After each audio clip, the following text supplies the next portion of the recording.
So let me show you how I like to pick stocks and shares to trade, whether I'm using my pension, my SIPP, or my ISA, or my share dealing account. So my holding time is probably about 3 weeks on average for some of these trades. If we're in a major bull market, then I'm going to hold them for longer, but I'm looking at the charts for the setup. Now you want to see here, I'm looking at the trend predictor, which is this green arrow, okay? And of course, look, I'm not going to be using a 5-minute chart to trade these equities. We'll leave that to day trading. Of course, I do my own day trading, but on this video, I've shown you what I'm doing on stocks and shares. So I'm looking for something like a trend predictor, which is the green arrow. Now, what that says, it closes at the end of that candlestick, week at the end of the week. So what I'm looking for is the next week to shoot up. If it's a green arrow, the next week I'm looking to buy.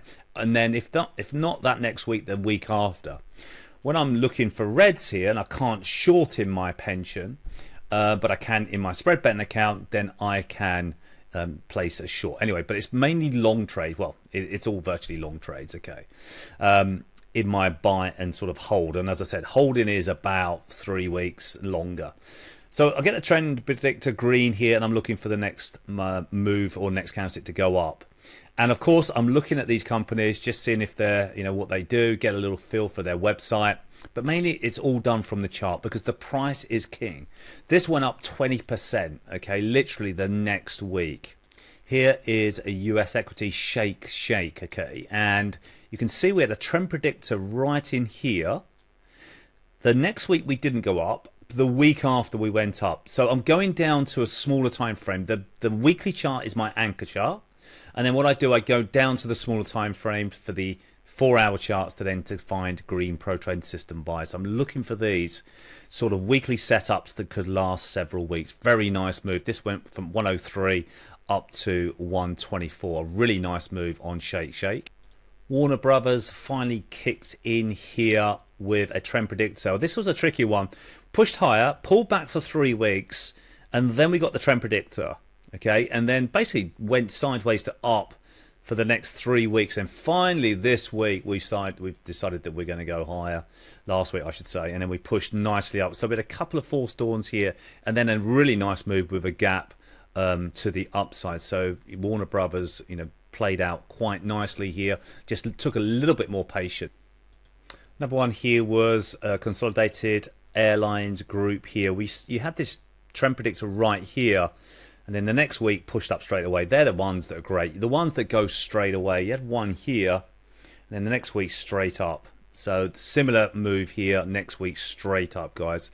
£1.90 all the way up to 2.14. Met a bit of resistance up here, but a really nice move to the upside. Here's one that I stayed in for quite a long time. In fact, you see Coca-Cola here. We had a lovely trend predictor this week, looking for the next week to go up. It continued and it just stayed green. These dots here, the tracks, that kept it nice and long. And then we got a red PTS for an exit signal. So a really nice move here on Coca-Cola. Here's one that didn't really play out. We had, this is builders here, Persimmon, okay, household goods and home construction. Nice trend predictor here. The week after we dropped, we did not get the buy trigger on the smaller time frame. But then after that, one to keep on the watch list, we then pushed nicely higher for a move up. So that took a little bit more time for a move back into. In fact, it was taking 3 weeks since the buy signal came after the signal on the trend predictor.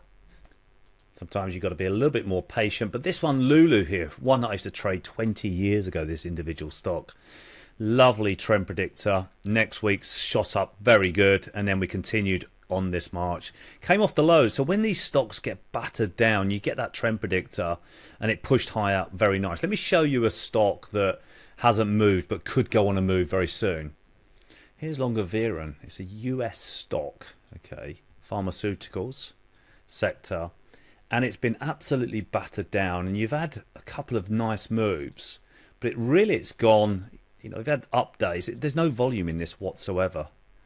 Okay, we've pushed up since that last trend predictor to $2 to $2.22.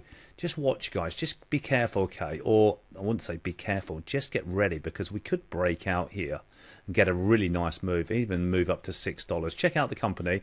On the chart, it's saying it's bottoming, so just keep your eye, keep this in your watch list, because this might be one that could, you don't normally get those trend predictors without a major move. So keep your eye on this one, put it in your watch list, see if it breaks above this week high. If it does, then that will be a trigger to get long. And this short came up, and one of our students was in Ross Stores US company. She saw the trend predictor on the weekly and then looked for the next week to be a down week. And last week was a down week as well. So she has banked some profits on that. Only took like 2 weeks. But there was the trend predictor that week, and then we go down to the smaller time frame. Literally, in here was the trigger. Okay, so she gets the trigger in here to short it on the red PTS, and a very nice move to the downside, guys. So that's how you can use the trend predictor when you're trading off of these bigger time frames.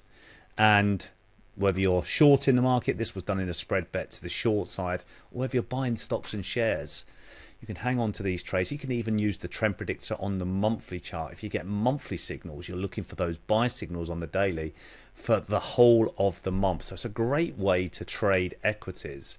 You just switch in the time frame. Okay, so that's how I like to get into some of these trades. Just one of our strategies using the trend predictor on these bigger time frames on equities. Work very nicely indeed.